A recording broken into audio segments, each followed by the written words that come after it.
Says he hit a stump. Well, I think you might know what that sound is. Well, let's go check a couple things. First thing we're going to check is we're going to spin the blade and make sure it's not hitting anywhere. We're going to check the clearance, and it looks good all the way around. So that noise we were hearing was not the blade hitting. Let's go check the next thing. Okay, so we want to check the shear key, that's what you want to call it, of the flywheel. So we got to pull the cover off. We're going to start with the two Phillips screws here. We're going to pull those out.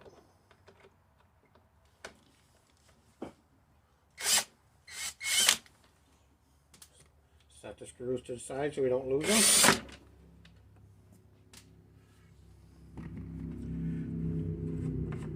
Take the gas cap off so the cover will clear.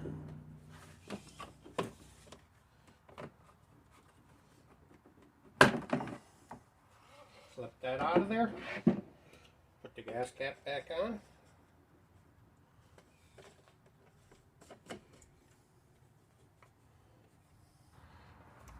Next step is we're going to pull the gas tank so we can tip it back. Here, here, and here.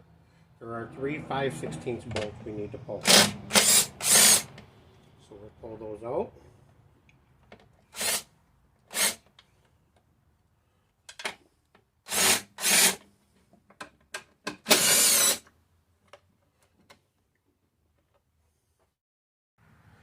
So under the gas tank, on the carburetor side, there's a 3/8 bolt right here that we got to zip out of there.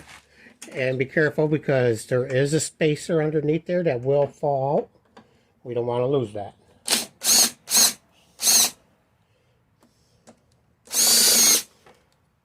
So there's the bolt. Like I said, there is a spacer. We don't want to lose it. That has to go back in there. So next step is we'll tip that carburetor or that gas tank back. So with the 3 top bolts out, this one out, now we can tip it back out of the way. Being careful not to disconnect the fuel line.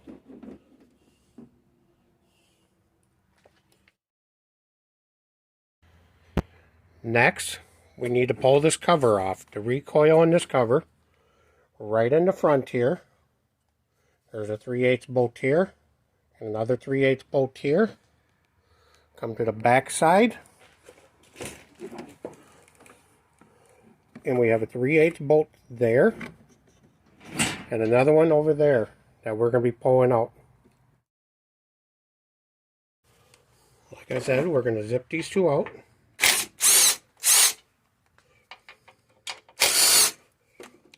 And then we'll go to the back and get the other two out.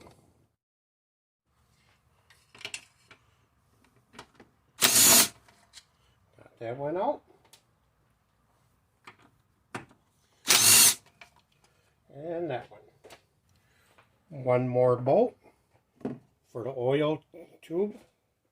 There's a 5/16 bolt right on top. Zip that out of there. Lift up on the oil tube a little bit, give it a turn, and push it back down into place. Now, we took the whole handle off of up there, let it come down, got the plastic cover out of the way. Now we can take the fuel tank and move it to the side. Again, being careful not for the hose not to come apart and not to leak the gas. Now we can pull this cover straight up out of the way. Set that to the side.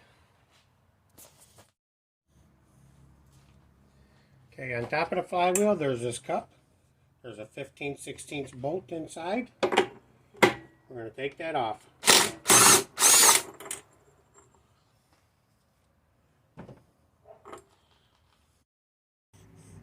With that out of the way, we can lift this out of there. And let's see. So right here, you can see the slot where the shear key should go. See where it's at? It's over here. My suspicion was correct. That key broke. So now we got to pull the flywheel off so we can replace it. Next step is remove the flywheel. I put the nut back on, ran it flush. Got the brake away from the flywheel.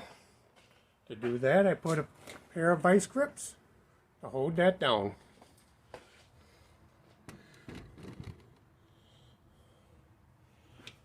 We're going to take a pry bar under the flywheel and pry up while smacking this with a hammer.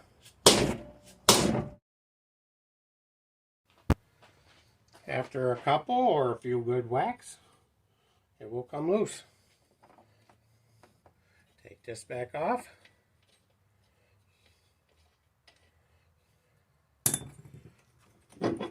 Lift the flywheel up and out of there.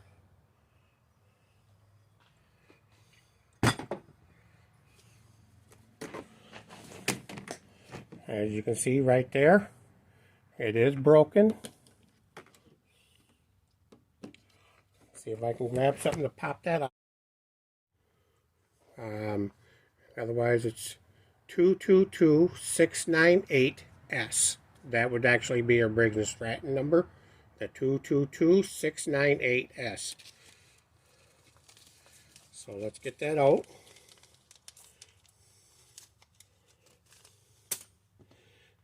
So there's your broken one. And there's your new one. A little bit of a difference.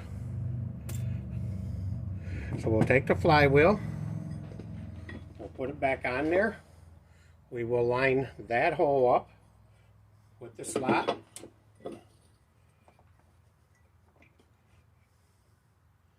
take the new key.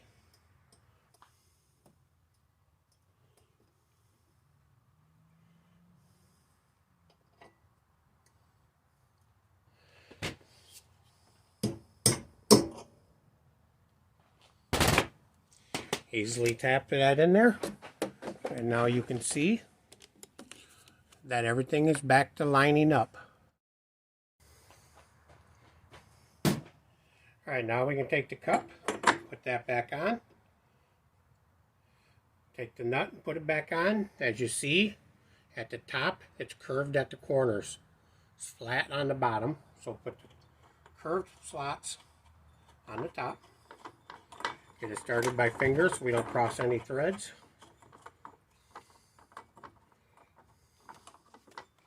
And zip it tight. Alright, that's that part. Next, we can take the cover with the recoil. I don't know if you can see it, but here's the model number. I'm not sure if you can see that.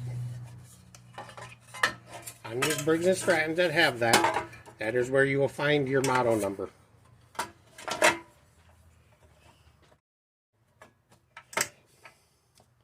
Alright, so that's on. Right here, you'll see this. Tabs go behind over here and behind here. This one sticks out. So that's what you want to make sure you want to do with that. Next up, we can take our gas tank and we can put that back up here and set that in place. We can take some of our 5/16, little 5/16 bolts, and we'll just get them started. We're not going to tighten them, we're just going to get them in there to hold it in place.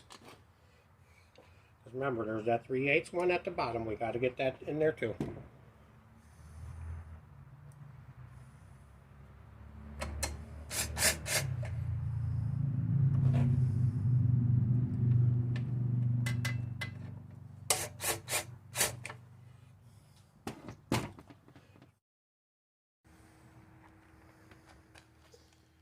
Again, we have this 3/8 bolt, and there's a spacer. You're going to take the bolt, or the spacer, you're going to go between the engine and the gas tank, put that in there, hold it up, hold it with your finger,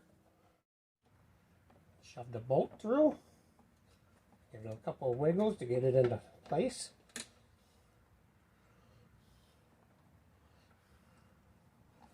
Alright. Now we'll switch back over to our 3/8 socket.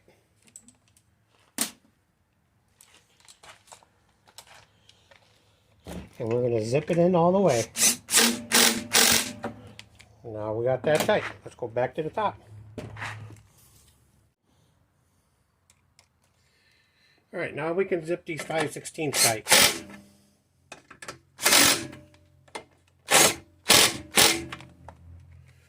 That's that. Alright, so all this is back together.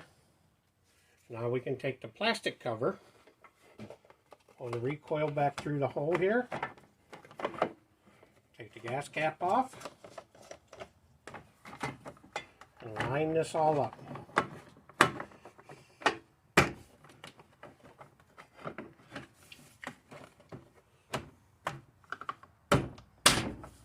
Give that a snap down. Put the gas cap back on. Get this back into position. Take the 2 Phillips screws.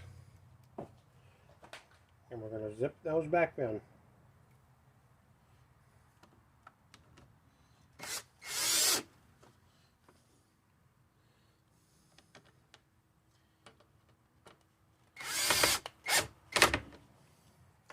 Now I just need to take the handle, feed that back up, and then we'll go outside and see if it starts.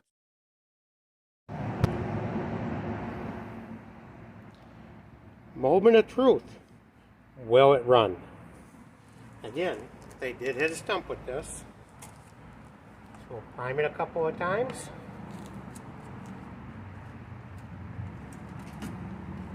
Let's give it a try.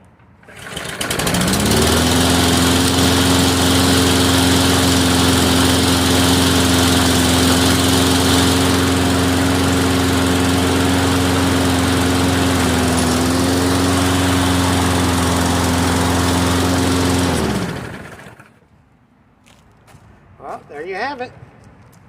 That's what it was. Have a good day and thanks for watching.